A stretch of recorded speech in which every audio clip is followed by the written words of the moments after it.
கடவுளே, நான் சொன்னபடி கேக்குறேன். நன்றியுள்ள അഴിമതി വീറുന്ന സബ് ഇൻസ്പെക്ടർ എനിക്ക് കിടക്കുന്ന വരേക്കും എനിക്ക് മനനിമ്മതിയേ കിടയാതെ.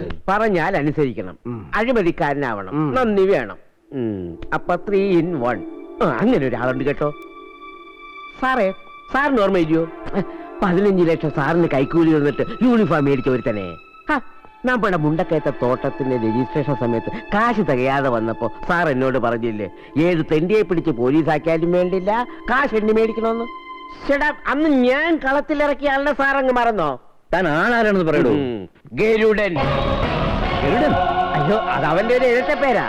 ഇപ്പൊ തന്നെ സാറിനെ വിളിക്കുന്നില്ലയോ കൈയിട്ട് വാരിയെന്ന്? അല്ല, അതുപോലൊരു പേരാ. ശരിക്കും പേര് മാധവൻകുട്ടിയെന്നാ. കണ്ടാലൊരു പയ്യൻസാ, പക്ഷേ കയ്യിലിരിപ്പൊരു സൈസാ.